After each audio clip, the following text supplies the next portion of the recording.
Alrighty, guys. Well, it was a quiet Sunday. Nothing much was going on in the world of entertainment news and movies and television. And then, well, things just got disrupted because we have an entire article, a very interesting and revealing interview with the head of Marvel Studios, Kevin Feige, via Deadline, where he talks about a whole lot of things: Blade, X-Men, Secret Wars, reboots, recasts, and all these different things. So we're gonna dive into this article because there is a ton of stuff to think about here and to talk about. There is one other big piece of news that came out of a different interview that we will be discussing towards the end of this podcast episode, related to Spider-Man, which is very, very, very exciting for me personally. But we're gonna touch on this article here. This Deadline article is titled "Marvel Boss Kevin Feige on His Future at the Studio, Blade Update, and Why Fantastic Four Needed a Reboot." So we're going to go through this article because, again, there's a lot of very, very interesting nuggets and tidbits in here.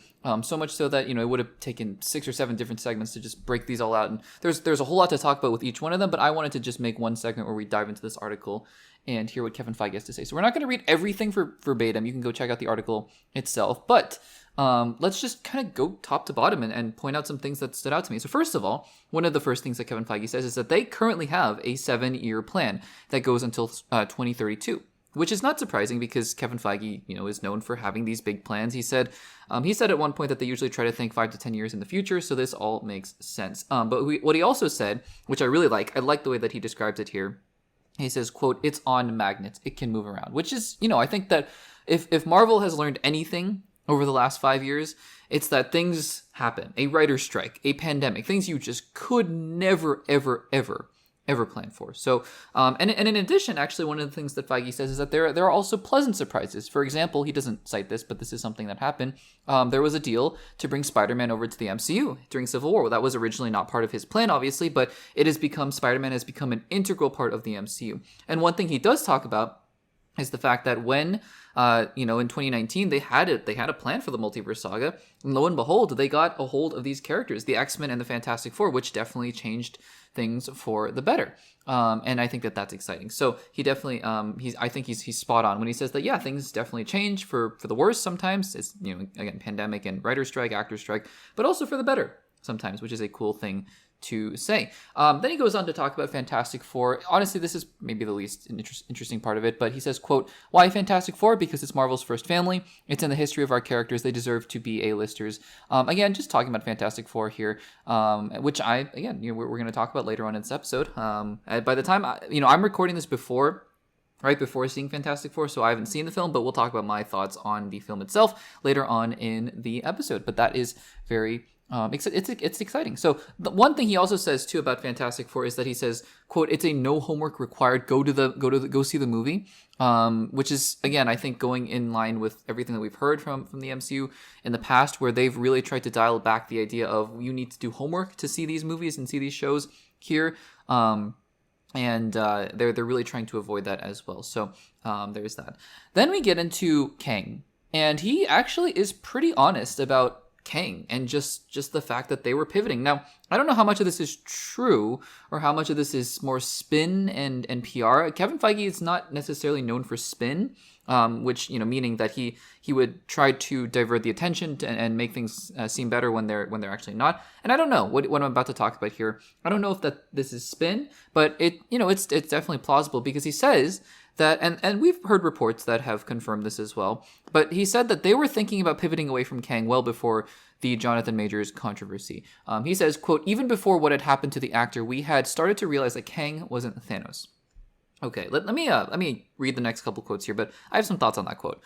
Next quote, "There was only one character that could be that because he was that in the comics for decades and decades, and because of the Fox acquisition, we finally had it, and that's Doctor Doom. We had started talking about Doctor Doom even before we officially pivoted from Kang. In fact, I'd started talking with Robert about this audacious idea, before Ant-Man 3 even came out." So let's just take a couple seconds to dive into that here.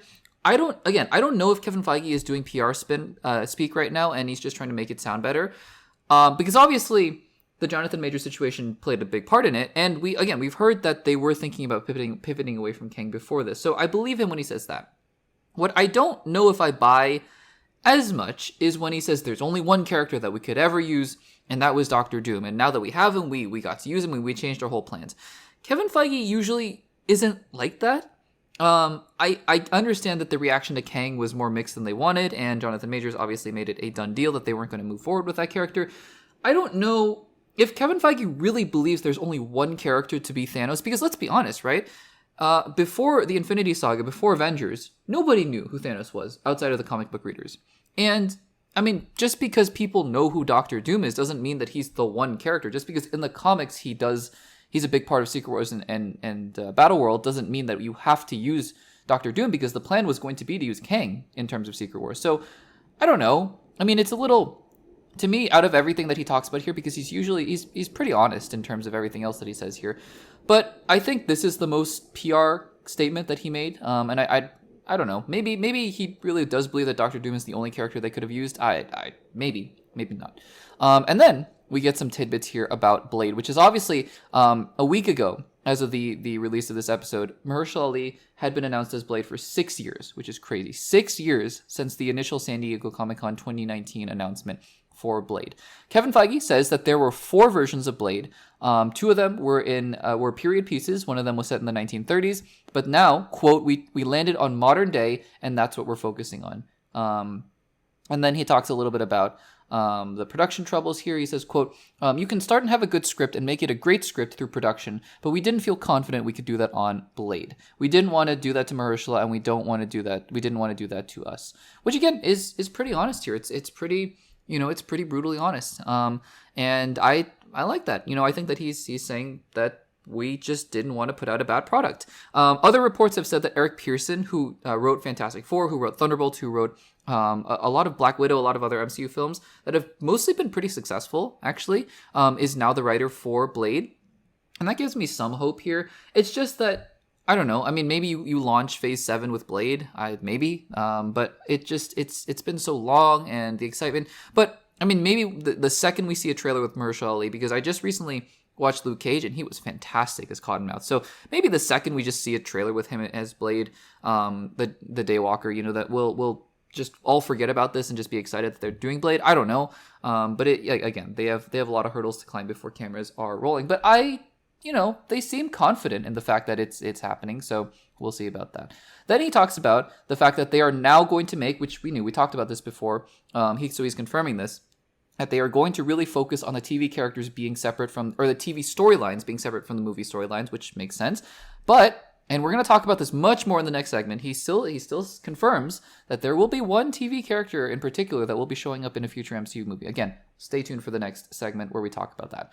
And then he talks about Doctor Doom. He talks about just the X-Men. And he's basically asked, is there going to be a kind of reset of, or recasting of MCU characters?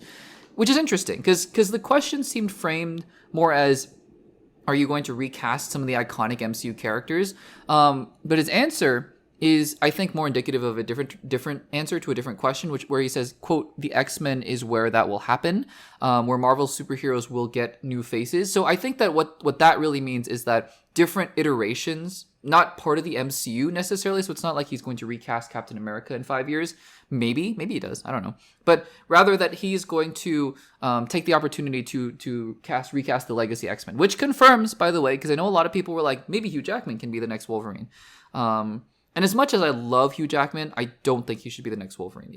He should retire, and he should really just be done. And the Deadpool and Wolverines and Doomsdays and Secret Wars are going to be really fun to see him in if he shows up in Doomsday. But I really do think we should be having a new cast at this point. And I think Kevin Feige confirmed as much. He said, I believe that he said that he confirmed that Jake Schreier was going to be the director. So that's confirmation there. And he also said it's going to be a very young cast as well. And I think that that's great. They should definitely have that. And then he talks about post Secret Wars. He says, quote, there is a plan, or this is the quote, there is a plan to, quote, reset singular timelines. And the article says, so this is not Kevin Feige, the article says reboot the MCU.